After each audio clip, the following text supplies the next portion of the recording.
Hey guys, it's Ashley. Welcome back.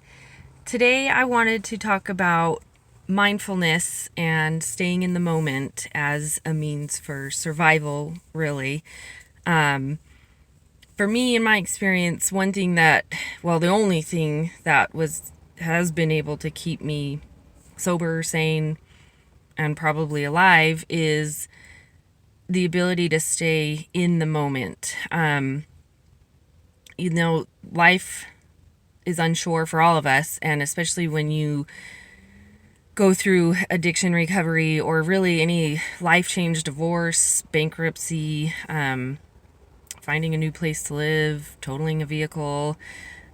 All of these things were things that I was dealing with all at the same time, and sometimes it gets really heavy and scary, and you don't know even where to begin, and you don't know how it's going to turn out, and you don't even know if it's worth trying, and it freaks you out big time.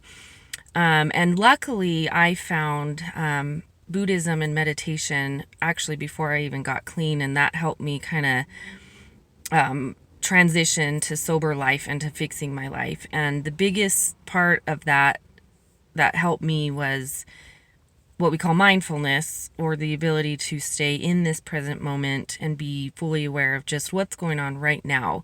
And the reason that was so helpful for me is that it kept me from spiraling into that whole catastrophe of, well, this isn't going to work out, and they're going to take my nursing license, and then I'm going to be homeless, and I might as well just be a drug addict forever, and I'll never see my kids again, and fuck, blah, blah, blah. That whole spiral that we tend to get into. When you stay in the moment, when you're mindful, you're able to just say, right now, I'm just sitting in my car. My needs are met. I got my cup of coffee. I have people who support me and love me, and I'm going to get through this. I'm going to make some phone calls. I'm going to fill out some paperwork. I'm going to find out what I need to do, and I'm going to take it one freaking step at a time. They say one day at a time. For me, and for a lot of you probably, it's more like one freaking minute at a time. And sometimes you're doing well, and sometimes you're not. But again, when you find yourself starting to freak out, whatever you're going through, whatever pieces you're trying to put back together, the ability to pull back and stay where you are right at this moment and breathe and be aware of what's going on around you, which is really, you're just living. People are just living. Life's just happening. That's it. That's all that's going on. It can kind of help get your mind back in the right path and keep you kind of marching.